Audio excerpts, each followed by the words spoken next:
ขอนอบน้อมแด่พระผู้มีพระภาคเจ้าพระองค์นั้นซึ่งเป็นผู้ไกลจากกิเลสตรัสรู้ชอบได้โดยพระองค์เองสวัสดีครับท่านผู้ฟังที่เคารพครับท่านผู้ฟังกำลังรับฟังรายการศึกษาพระพุทธศาสนาตามพระไตรปิฎกมีเสนอแก่ท่านผู้ฟังทุกวันอาทิตย์ตั้งแต่เวลา15 นาฬิกาถึง 16 นาฬิกาดำเนินรายการโดยกระผมพันเอกธนัทเดชะมีอาจารย์สุรภาเดชะเป็นผู้ร่วมรายการวันนี้เราได้นำพระไตรปิฎกฉบับอรรถกถาเล่มที่40มาศึกษากันในพระสูตรที่ชื่อว่าเรื่องสัญชัยท่านสัญชัยนั้นเป็น1 ใน 6ของครูทั้ง6ครูทั้ง6ได้แก่อะไรบ้างได้แก่บูรณะกัสสปะมัคคิริโคสารอาชิตะเกศกัมพลปากุทะกัจจยนะท่านนิครนนาถบุตรและท่านสัญชัยวันนี้พระสูตรนี้กล่าวถึงท่านสัญชัย ท่านสัญชัยนี้เป็นอาจารย์ที่มีลูกศิษย์ลูกหามากมายซึ่งท่านอุปติสสะและโกริตะได้เลือกไปเข้าศึกษาในสำนักของท่าน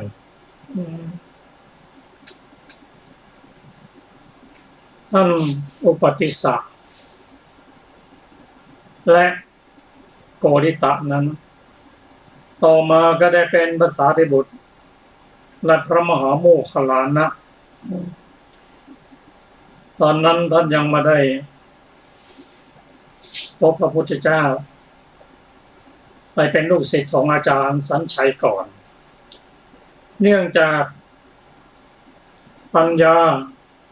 ที่ได้สะสมมาอดีตชาตินั้นยาวนานท่านก็เข้าศึกษาในสำนักของท่านสัญชัย2-3 วันแล้วก็จบเรียนถามอาจารย์ว่าอาจารย์มีอะไรที่ผมจะต้องเรียนต่ออีกไหมอาจารย์สัญชัยบอกไม่มีแล้วจบแล้วอาจารย์รู้อย่างไรเธอก็รู้อย่างนั้นให้เรามาเป็นอาจารย์สอนสำนักเดียวกันเถิดบริหารสำนักแต่ทั้ง2 ท่านนั้นปรารถนาจะพ้นจากทุกข์เห็นว่าไม่ใช่ทางที่จะพ้นทุกข์ในที่สุดท่านก็ลาอาจารย์เพื่อจะไปหาอาจารย์ที่มีความรู้ยิ่งกว่านี้กล่าวว่าในชมพูทวีปที่กว้างใหญ่ไพศาลนั้นท่านก็เดินพาไปศึกษาธรรมะตอบปัญหากันอาจารย์แล้วอาจารย์เล่าท่านตอบปัญหาของอาจารย์ได้หมดแต่อาจารย์ตอบปัญหาของท่านไม่ได้ท่านจึงได้หารือเพื่อนรักว่าโกริตะเราแยกย้ายกันไปเพื่อหาโมฆะธรรมใครที่ได้เห็นธรรมแล้วก็บอกกันด้วยต่างคนแยกย้ายกันไปที่นี้พูดถึงท่านสัญชัยนั้นเมื่ออุปติสสะและโกริตะได้เป็นพระโสดาบันโดยเฉพาะท่านอุปติสสะนั้นได้บรรลุโสดาบันก่อนได้ไปพบอาจารย์ไปพบกับ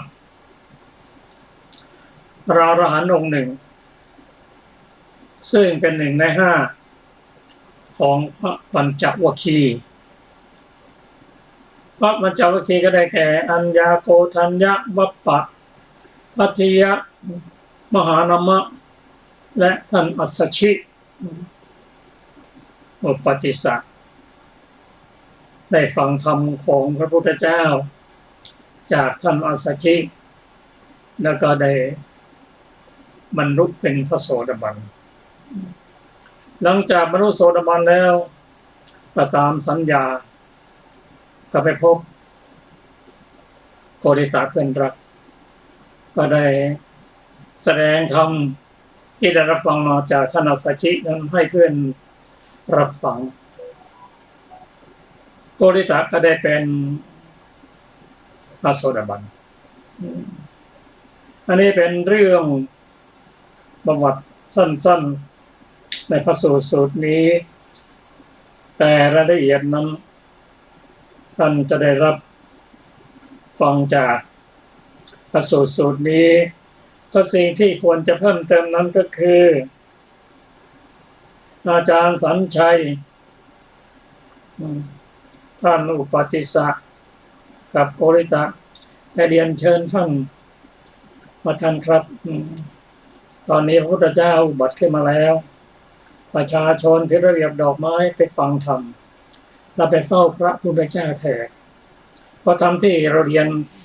นี้ยังไม่ใช่พ้นทุกข์อาจารย์สัญชัยไม่ไปกล่าวว่าเราเคยเป็นอาจารย์สอนลูกศิษย์ลูกหามามากถ้าจะให้เราไปเป็นลูกศิษย์อีกมันยากเหมือนจระเข้ขดตัวอยู่ในโอ่งนั้นจะกลับเนื้อกลับตัวมันยากลูกศิษย์ก็เซาซีท่านก็ตัดสินใจบอกว่าในโลกนี้คนฉลาดหรือคนโง่ไหนมากกว่ากันลูกศิษย์ตอบว่าคนโง่มากกว่าอาจารย์คนฉลาดมีน้อยก็เธอเป็นคนฉลาดไปเฝ้าพระพุทธเจ้าเธอเราไม่ไปแล้วในตอนนี้เมื่อท่านพระสารีบุตรกับท่าน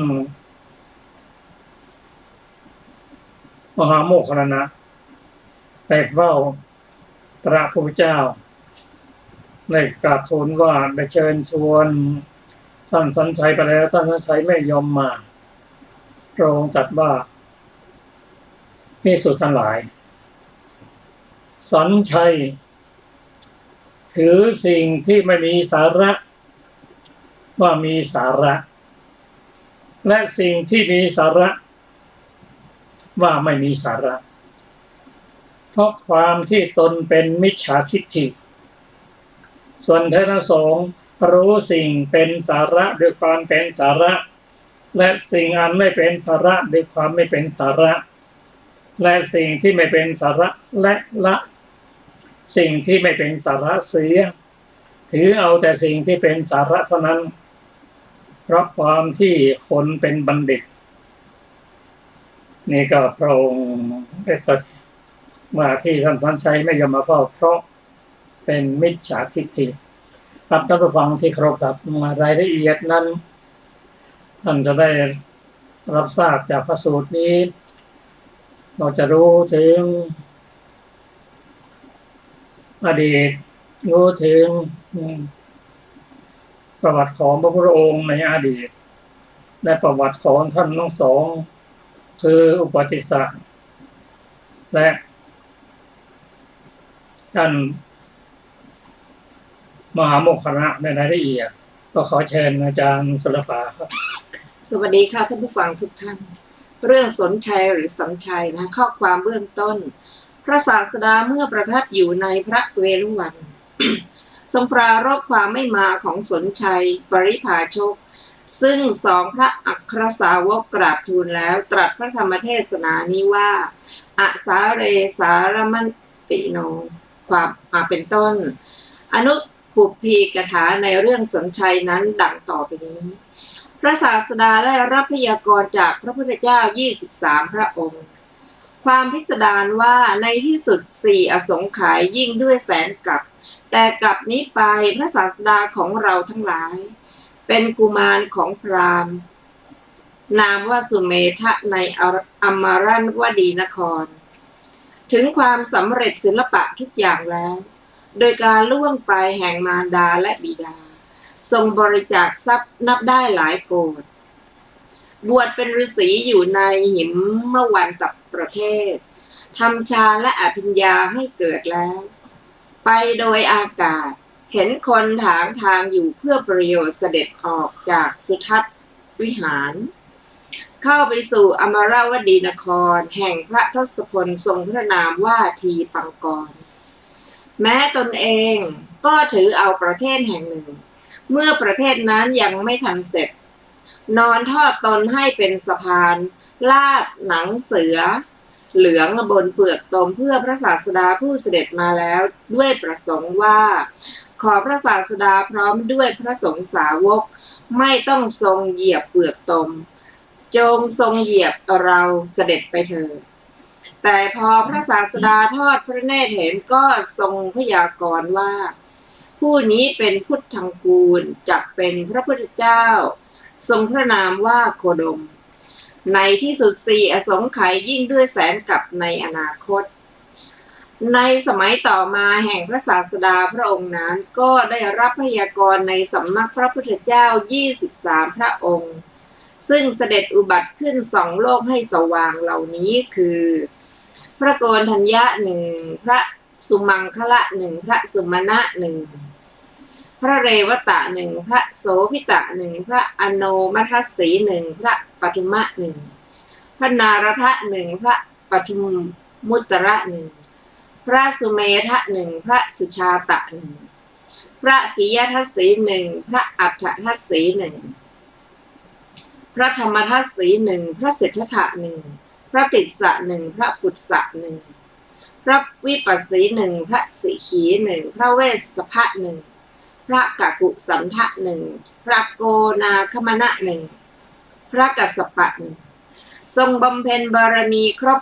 30คือบารมี10อุปบารมี10ปรมัตถบารมี10ครั้งดำรงอยู่ในอัตภาพเป็นพระเวสสันดรให้มหาทานอันทำแผ่นดินให้ไหว7ครั้งทรงบริจาคพระโอรสและพระชายาในที่สุดพระชนมายุก็ทรงอุบัติในดุสิตบุรีดำรงอยู่ในดุสิตบุรีนั้นตลอดพระชนมายุเมื่อเทวดาในหมื่นจักรวาลประชุมกันอาราธนาว่าข้าแต่พระมหาวีระการนี้เป็นการของพระองค์ขอพระองค์จงเสด็จอุบัติในพระครรภ์พระมารดาตรัสรู้อมตะบทอย่างโลกนี้กับเทวโลกให้ข้ามอยู่ทรงเลือกฐานะใหญ่ๆที่ควรเลือก5เสด็จจุติจากดุสิตบุรีนครบุรีนั้นแล้วทรงถือปฏิสนธิในสากยราชสกุลอันพระประยุรญาติบำเรออยู่ด้วยมหาสมบัติในสากยสกุลนั้นทรงถึงความเจริญวัยโดยลำดับเสวยสิริราชสมบัติในปราสาททั้ง3อันสมควรแก่ฤดูทั้ง3ดุจสิริสมบัติในเทวโลกหัวข้อทรงเห็นเทวทูตแล้วเสด็จบรรพชาในสมัยที่เสด็จไปเพื่อประพาสพระอุทยานทรงเห็นเทวทูต3กล่าวคือคนแก่คนเจ็บและคนตายโดยลำดับทรงเกิดความสังเวชเสด็จกลับแล้วในวันที่4ทรงเห็นบรรพชิตยังความพอพระทัยในการบรรพชาให้เกิดขึ้นว่าการบรรพชาดีเสด็จไปสู่อุทยานยังวันให้สิ้นไปในพระอุทยานนั้นประทับนั่งริมขอบสระบุครณีอันเป็นมงคลอันวิสุกรรมเทพบุตรผู้จำแรงเพศเป็นช่างกระบบมาตกแต่งถวายทรงสดับข่าวประสูติของราหุลกุมารทรงทราบถึงความสิเนหาในพระโอรสมีกำลังทรงพระดำริว่าเราจักตัดเครื่องผูกนี้จนผูกมัดเราไม่ได้ทีเดียวเวลาเย็นเสด็จเข้าไปยังพระนครทรงสดับคาถานี้ที่พระธิดาของพระเจ้าพระนามว่าจิสาโคตมีภาสิทธิ์ว่าพระราชกุมารผู้เช่นนี้เป็นพระราชโอรสแห่งพระชนนีพระชนกและเป็นพระสวามีของพระนางใด พระชนนีพระชนกและพระนางนั้นๆดับคือเย็นใจแน่แล้ว ทรงพระดำริว่าอันพระนางติสาโคตมีนี้สวดให้ได้ยินนิพพุตบทแล้วจึงเปลื้องแก้วมุกดาหารจากพระสอส่งไปประทานแก่พระนางแล้วเสด็จเข้าไปสู่ที่อยู่ของพระองค์ประทับนั่งบนพระแท่นบรรทมอันมีสิริทอดพระเนตรเห็นประการอันแปลกของหมู่หญิงฟ้อนที่เข้าถึงความหลับแล้วมีพระทัยเบื่อหน่ายจึงปลุกนายฉันนะให้ลุกขึ้นให้นำม้ากันทกะมาเสด็จขึ้นม้ากันทกะมีนายฉันนะเป็นสหายอันเทวดาในหมื่นจักรวาลห้อมล้อมแล้วเสด็จออกมหาพิเนศกรมทรงบรรพชาที่ริมฝั่งแม่น้ำอโนมานาทีเสด็จถึงกรุงราชคฤห์โดยลำดับเสด็จเที่ยวบิณฑบาตในกรุงราชคฤห์นั้นประทับนั่งที่เงื้อมเขาปันทวะอันพระเจ้าแผ่นดินมคธทรงเชื้อเชิญด้วยราชสมบัติทรงปฏิเสธคำเชื้อเชิญนั้นทรงรับปฏิญญาจากเท้าเธอเพื่อประโยชน์แก่การได้บรรลุพระสัพพัญญุตญาณแล้วจะเสด็จมาสู่แคว้นของพระองค์เสด็จเข้าไปหาอาลาลดาบทและอุทธกดาบทไม่ทรงพอพระทัยคุณวิเศษที่ทรงได้บรรลุในสำนักของสองดาบทนั้นทรงตั้งความเพียรใหญ่ถึง6 ปีหัวข้อทรงบรรลุสัพพัญญุตญาณแล้วทรงแสดงธรรมในวันวิสาขบุรมีเช้าตรู่เสวยข้าวปลาย่าซึ่งนางสุชาดาถวายแล้วทรงลอยถาดทองคำในแม่น้ำในรัญชราให้ส่วนกลางวันล่วงไปด้วยสมาบัติต่างๆในราวป่ามหาวันริมฝั่งแม่น้ำในรัญชราเวลาเย็นทรงรับหญ้าที่นายโสธิยะถวายมีพระคุณอันพระยากาและนักราชชมเชยแล้วเสด็จสู่ควงไม้โพทำปฏิญญาณว่าเราจะไม่ทำลายบัลลังก์นี้ตลอดเวลาที่จิตของเรายังไม่หลุดพ้นจากอาสวะทั้งหลายด้วยการไม่เข้าไปถือมั่น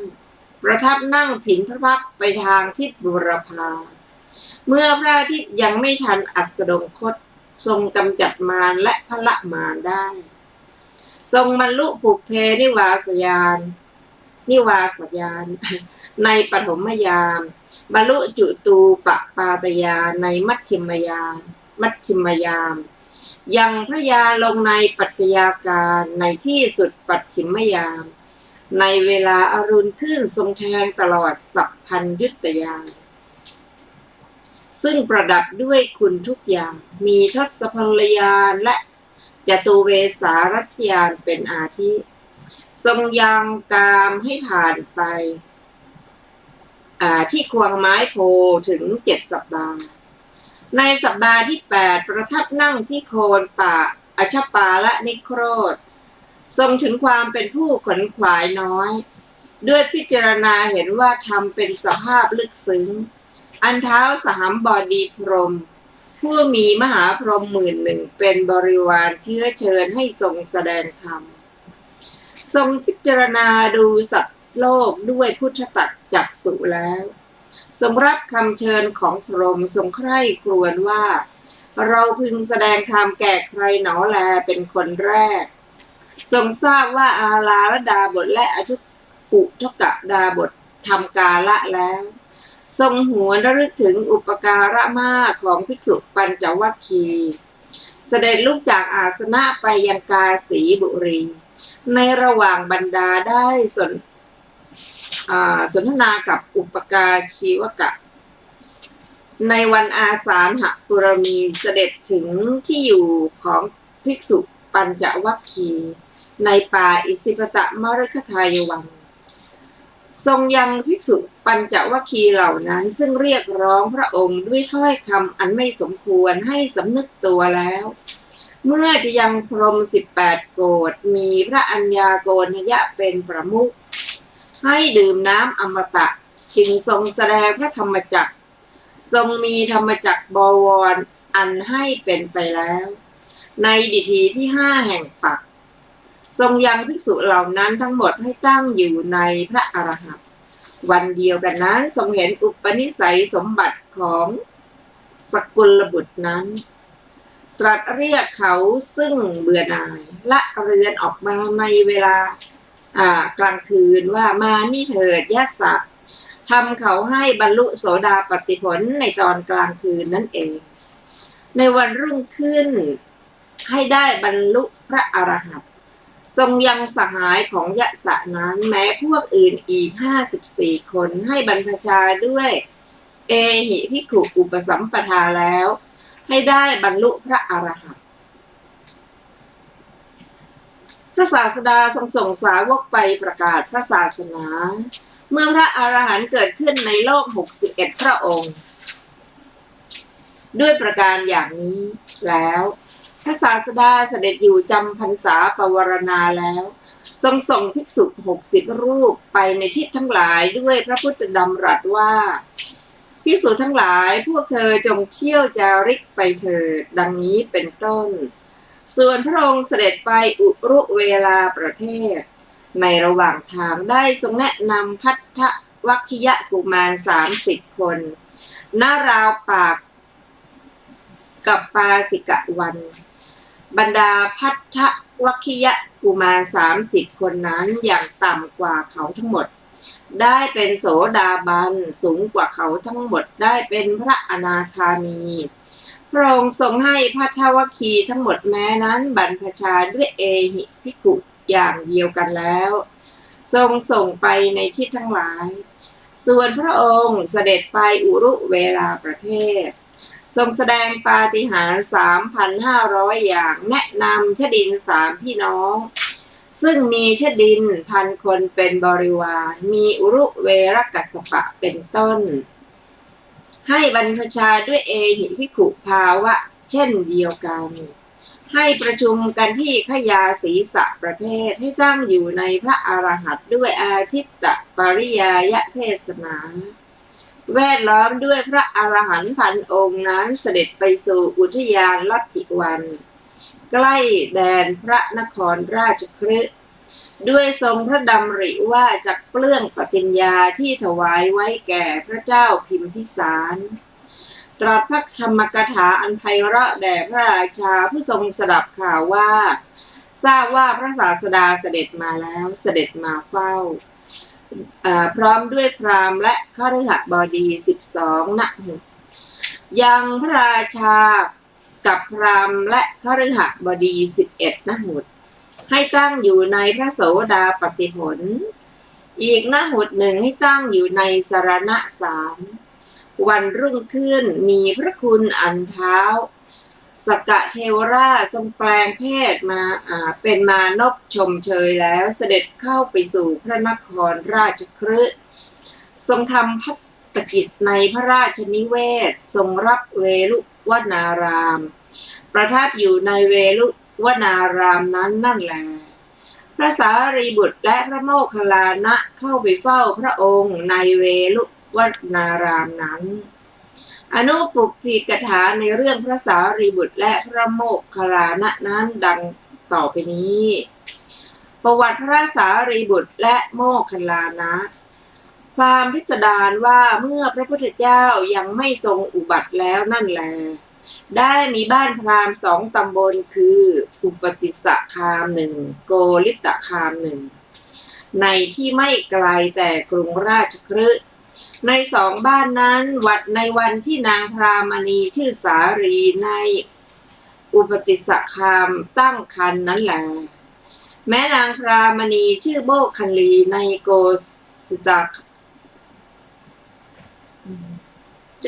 ริตคามก็ตั้งครรภ์ได้ยินว่าตระกูลทั้ง2นั้นได้เป็นสหายเกี่ยวพันสืบเนื่องกันมาถึง7 ชั่วตระกูลทีเดียว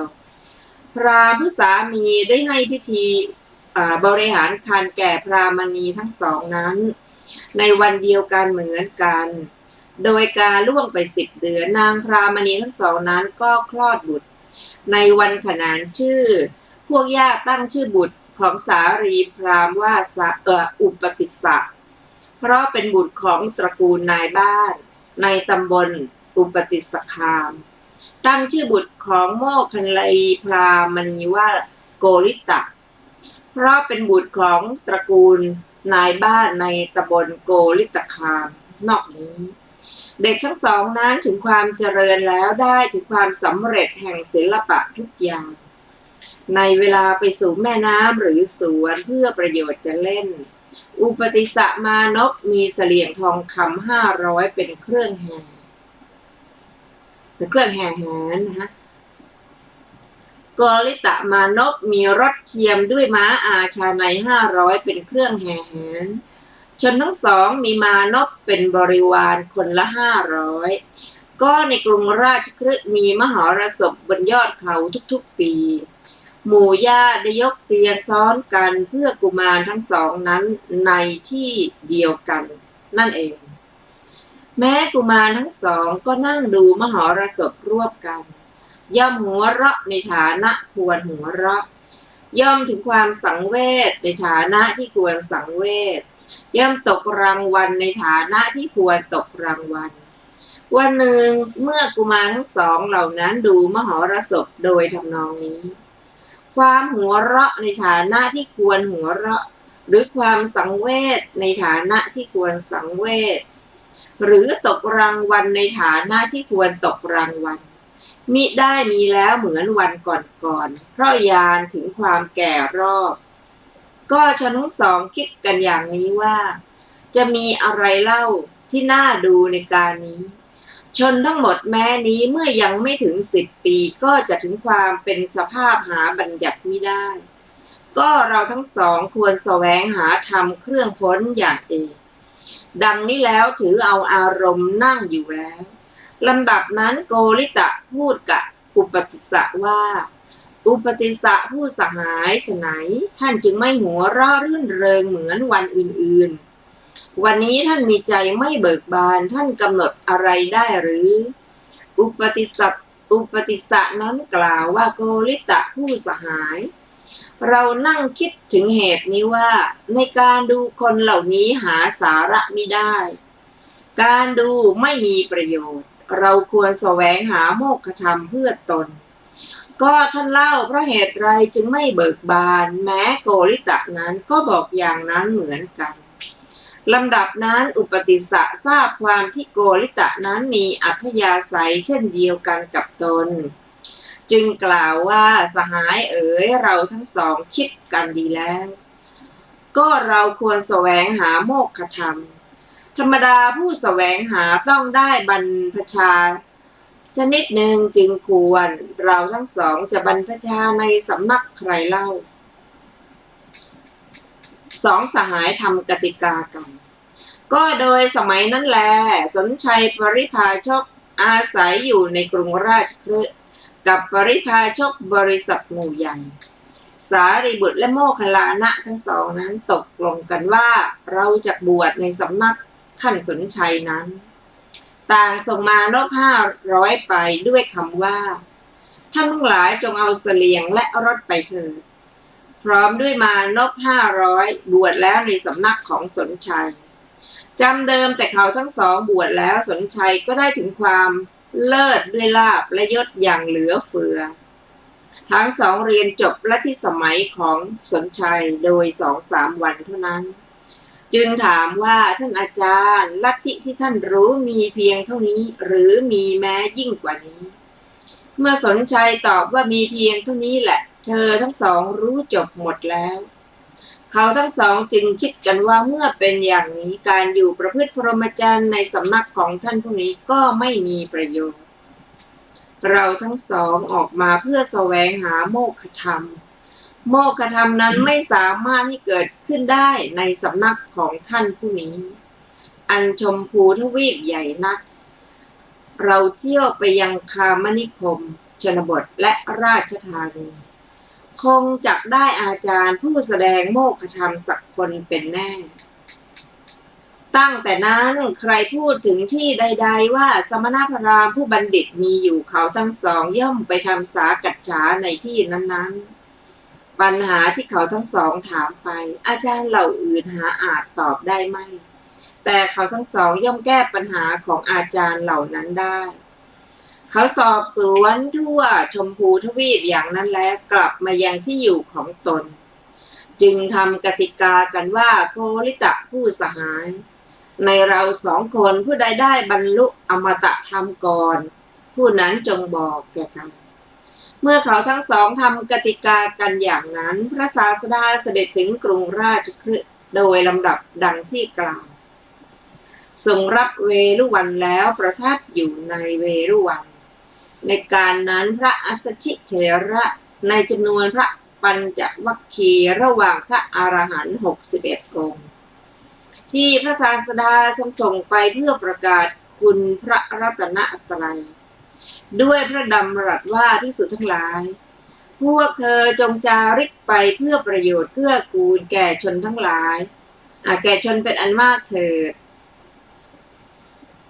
กลับมายังกรุงราชคฤห์แล้วในวันรุ่งขึ้นท่านถือบาตรและจีวรไปสู่กรุงราชคฤห์เพื่อบิณฑบาตแต่เช้าตรู่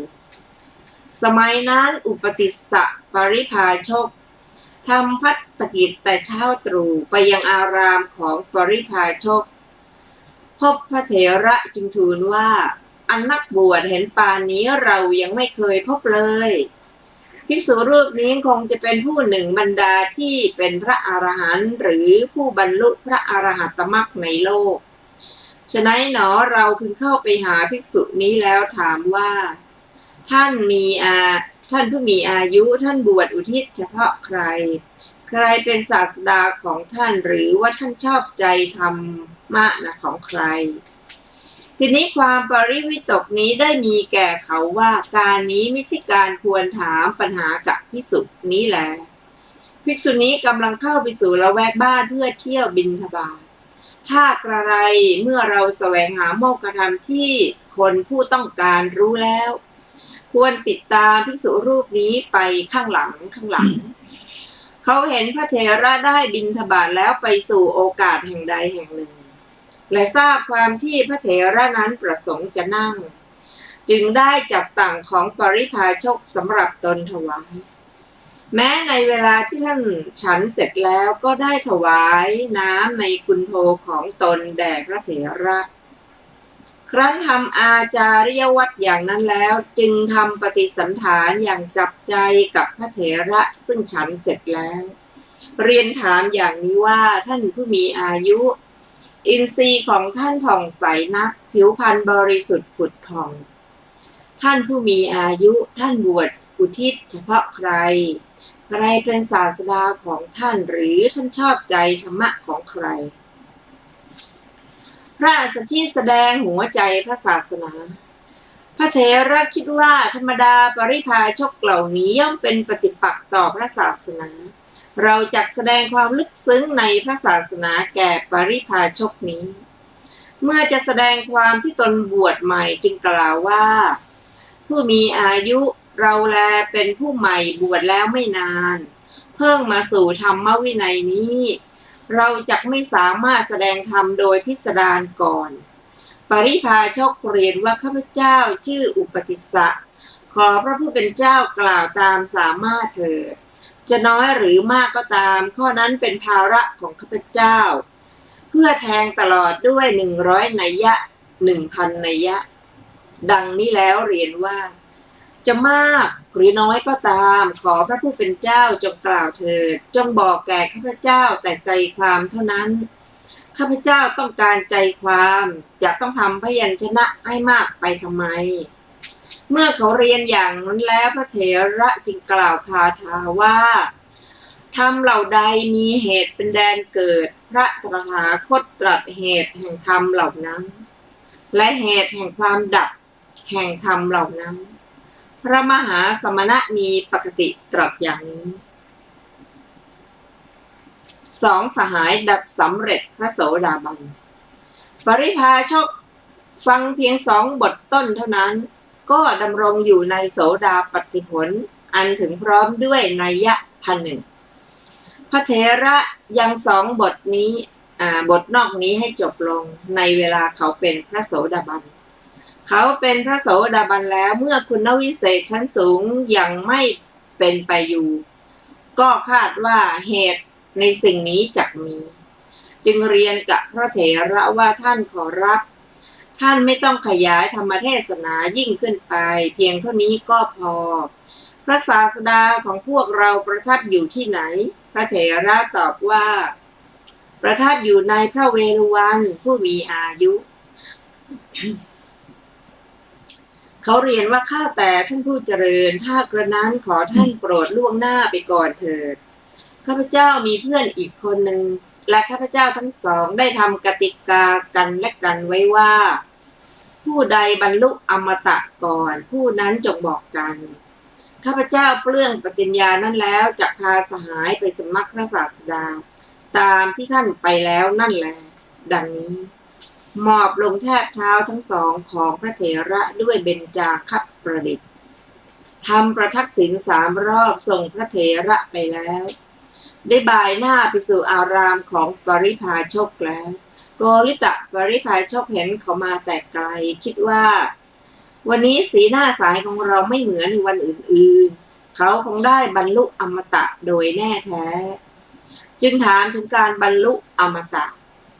แม้อุปติสสะปริพาชกนั้นก็รับว่าผู้มีอายุอมตะเราได้บรรลุแล้วได้ภาสิทธคาถานั้นนั่นแลแก่โกริตะปริพาชกนั้นในการจบคาถาโกริตะดำรงอยู่ในโสดาปัตติผลแล้วจึงกล่าวว่าสหายข่าวว่าพระศาสดาของพวกเราประทับอยู่ที่ไหน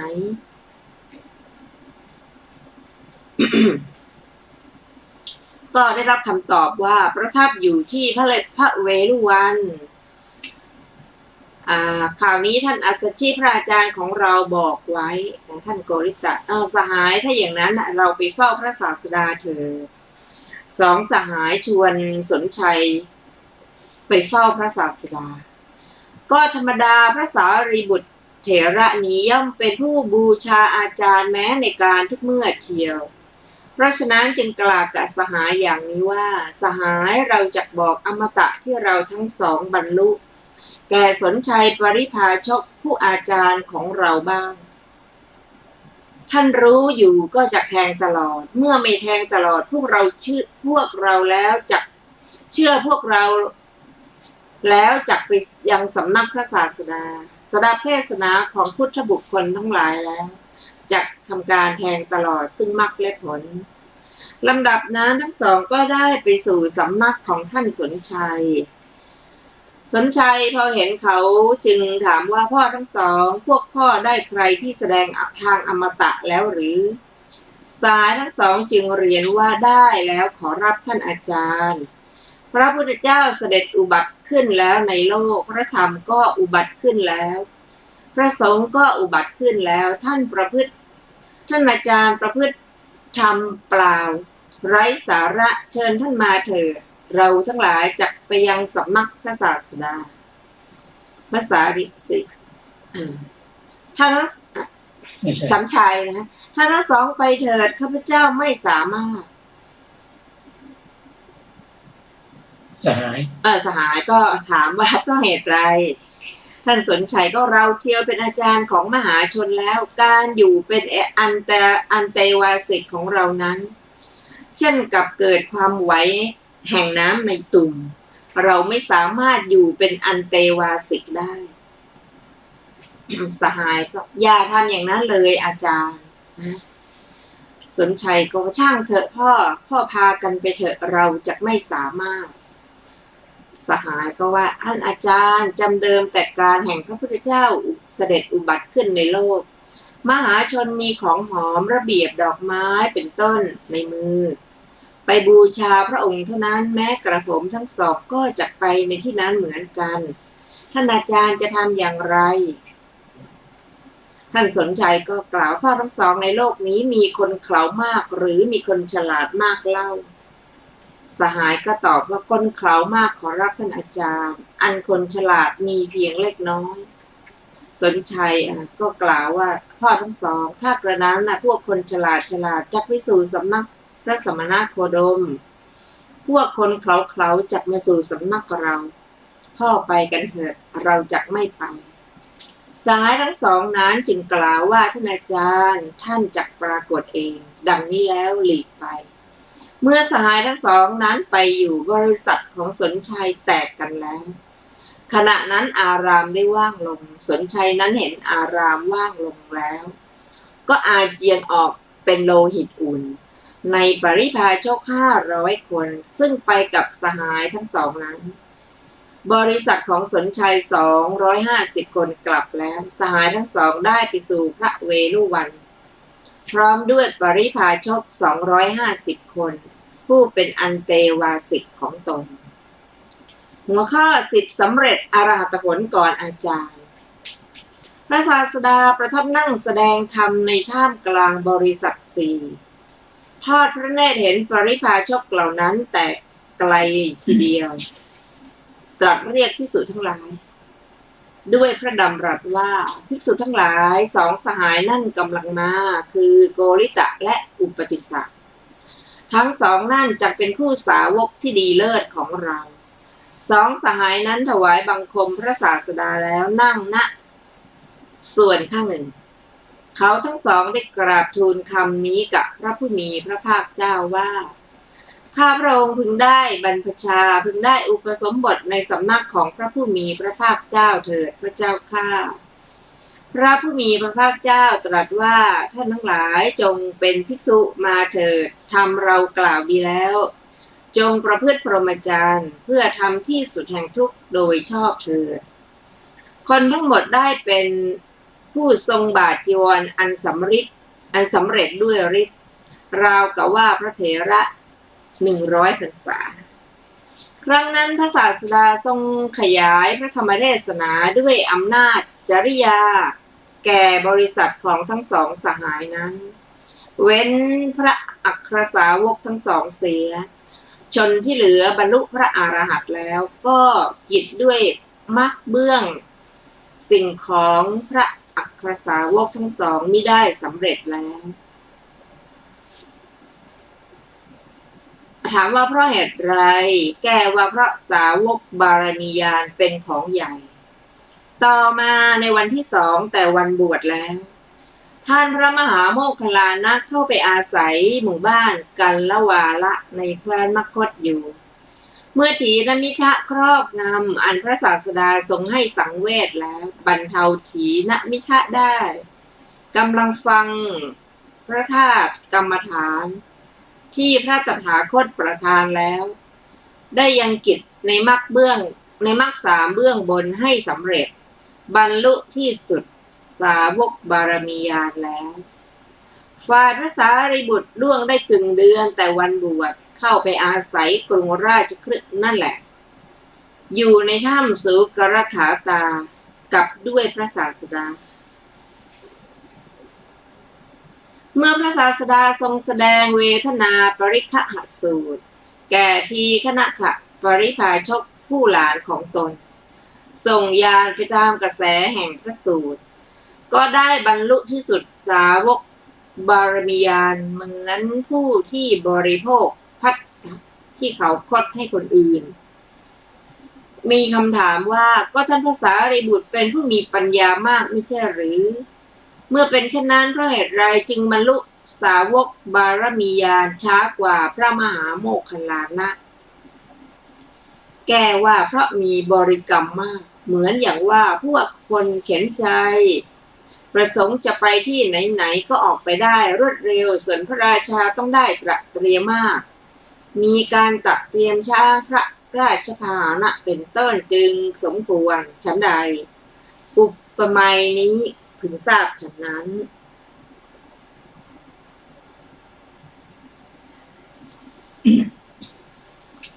ท่านฟังที่เคารพครับพระสูตรนี้เราได้เรียนรู้หลายประการประการแรกนั้นพระพุทธเจ้าว่าพระองค์จะได้สำเร็จเป็นพระสัมมาสัมพุทธเจ้าพระองค์ได้รับพยากรณ์จากพระพุทธเจ้า23พระองค์ท่านแรกก็คือท่าน ระพุทธเจ้าทรงนามมาทีปางก่อน ในสมัยนั้นพระพุทธเจ้าของเราเป็นสเมธดาบทได้รับพยากรณ์แล้วท่านก็ทรงทราบว่า การสำเร็จเป็นพระพุทธเจ้านั้นจะต้องบำเพ็ญบารมี30 ทัศ30 ทัศได้แก่บารมี10อุปบารมีและปรมัตถบารมีบารมี10นั้นได้แก่อะไรมั่งได้แก่ทานนะบารมีศีลบารมีเนกขมะบารมีปัญญาบารมี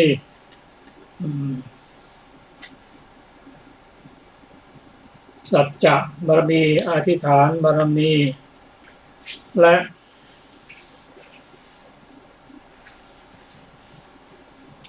สัจจะอธิษฐานเมตตาอุเบกขา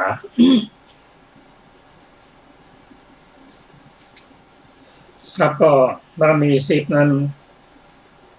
ก็ดังเรียนทราบแล้วแต่ก็เป็นสิ่งจะขาดไปอีกหนึ่งบารมีหนึ่งนั่นคือขันติทานนะบารมีศีลบารมีเนกขมะบารมีปัญญาบารมีขันติสัจจะอธิษฐานเมตตาอุเบกขาและบำเพ็ญได้ยิ่งขึ้นไปเป็นอุปบารมียิ่งขึ้นไปเป็นปรมัตถบารมีพระองค์ทรงปฏิบัติอย่างยิ่งในสมัยที่พระองค์เป็นพระเวสสันดรนั้นพระองค์ก็ได้บำเพ็ญทานบารมีหลังจากที่ได้เป็นพระสัมมาสัมพุทธเจ้าแล้วเนื่องจากพระองค์บัตรมาขึ้นมาเพื่อโปรดย้ายขนสัตว์ให้พ้นจากวัฏฏะพระองค์ทรงปฏิบัติประพฤติพรหมจรรย์สูงสุดแค่อนุโลมญาณไม่เลยขึ้นไปเป็นพระอริยบุคคลเพราะอะไรเพราะท่านได้เป็นพระอรหันต์แล้วเราก็ไม่มีโอกาสได้ฟังพระธรรมจากพระองค์ด้วยพระมหากรุณาธิคุณองค์ทรงประพฤติพรหมจรรย์มาเป็นพระพุทธเจ้าในสมัยหลังจากที่ผ่านพระพุทธเจ้ามา23 พระองค์แต่ก่อนที่เราศึกษานั้นเราเคยได้ศึกษาถึงพระพุทธเจ้า7 พระองค์หรือ3 พระองค์ก่อนภัททกัปอันได้แก่กัปปุสันทะโกนาคมนะขออภัยได้แก่พระพุทธเจ้าทรงนามว่าวิปัสสีทรงนามว่าสิกขีและพระเวสสภูก็มาถึงภัททกัปได้แก่โกนาคมนะ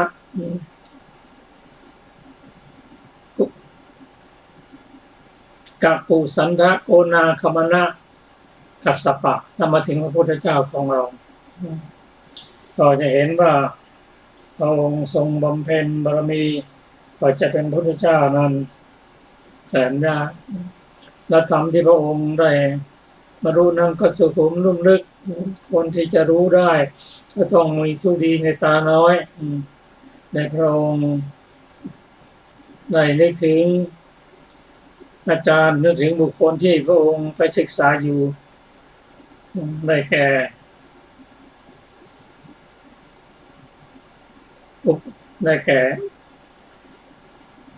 อุทกดาบทอารันดาบทก่อนอารันดาบทนั้นได้อากิญจัญญายตนะฌานส่วนอุทกดาบทนั้นได้เนวสัญญายตนะฌานแต่ก็ยังไม่พ้นจากทุกข์ยังเป็นปุถุชนอยู่และทราบว่าทั้งสองท่านนี้ได้สิ้นชีวิตไปแล้วไปอยู่ในภพของอรูปภพนานแสนนานก็จะได้บรรลุธรรม พระพุทธเจ้าของเราได้แสดงธรรมแก่พระปัญจวัคคีย์ในวันเพ็ญเดือน3ซึ่งผู้บรรลุธรรมก็ได้แก่อัญญาโกฏัญญะซึ่งในพระสูตรนี้กล่าวว่าท่านได้ตั้งความปรารถนาไว้ขอให้บรรลุธรรมในส่วนก่อนท่านอื่นๆและท่านทั้ง5ท่านนี้ก็ได้บรรลุเป็นพระอรหันต์พร้อมกันในวันรำ4 ค่ำจากพระสูตรที่ว่า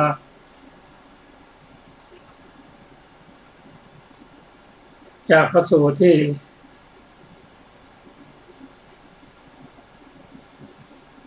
เริ่มตั้งแต่พร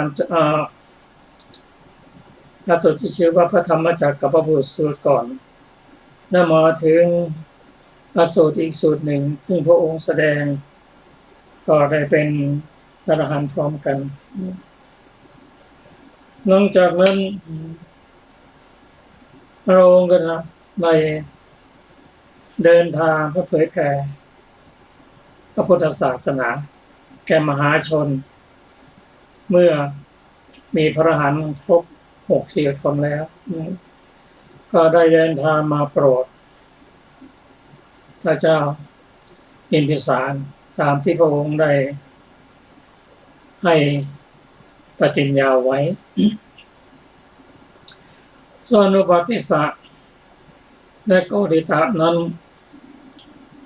ได้บำเพ็ญบารมีมาแล้วก็ได้ไปศึกษาอาจารย์สัญชัยดังที่ได้เรียนทราบแล้วท่านก็เห็นว่าไม่ใช่ทางพ้นทุกข์แม้จะเดินทางไปศึกษาที่ไหนก็ยังไม่สามารถที่จะพบอมตะบทได้จึงได้สัญญากับโกริตะว่าถ้าใครได้บรรลุมีดวงตาเห็นธรรมก่อนก็มาบอกกันก็ท่านอุปติสสะนั้นได้เห็นท่านอัสสชิซึ่งเป็นพระอรหันต์องค์หนึ่งในจำนวนของพระปัญจวัคคีย์ท่านเห็นว่าภิกษุรูปนี้ไม่เคยเห็นมาก่อนจะเป็นนิยบทท่าทางดูท่านเป็นผู้ที่สำรวมทั้งอินทรีย์กับผ่องใสนั่นก็ติดตามไปเพื่อที่จะได้เรียนถามท่านหลังจากปฏิบัติท่านฉันเรียบร้อยแล้วก็เรียนถามท่านว่าท่านบวชอุทิศเพื่อใครเป็นศาสดาของท่านชอบคำสอนของใครก็ท่านตอบว่าได้บวชอุทิศพระพุทธเจ้าเป็นพระบรมศาสดาอาตมาชอบคำสอนของพระพุทธเจ้าก็เรียนถามว่าคำสอนของพระพุทธเจ้าว่าอย่างไรท่านก็ได้ตอบอุปติสสะเป็นหัวใจของพระพุทธศาสนาเป็นภาษาบาลีว่าเยธัมมาเหตุปปวาเตสังเหตุตถาคโตเอสัญจะนิโรโธจะเอวังวัทีมหาสมโนก็แปลว่าพระองค์ตรัสว่าธรรมใดเกิดแต่เหตุพระองค์แสดงเหตุแห่งธรรมนั้นและแสดงเหตุแห่งการให้พ้นจากทุกข์นั้นก็เป็นหัวใจของพุทธศาสนาก็ถามว่าท่านอุปติสสะบรรลุอะไรก็บรรลุอริยสัจสี่นั่นเองทำใดเกิดแต่เหตุก็ขันธ์ห้านั้นเกิดแต่เหตุตรงแสดงเหตุแห่งธรรมนั้นก็คือสมุทัยและทางปฏิบัติถึงความพ้นจากทุกข์นั้นก็ได้แก่อริยมรรคมีองค์ 8ค่ะท่านผู้ฟังที่เคารพค่ะวันนี้รายการศึกษาพระพุทธศาสนาตามพระไตรปิฎกก็ได้หมดเวลาลงแล้วนะคะเราจะได้มาศึกษาต่อกันอีกในวัน อาทิตย์หน้าเวลาเดียวกันนี้ขอขอบคุณท่านผู้ฟังทุกท่านที่ได้ติดตามและศึกษาร่วมกันขอมีความสุขสวัสดีทุกท่านค่ะวันนี้ก็ลาไปก่อนนะคะสวัสดีค่ะสวัสดีค่ะ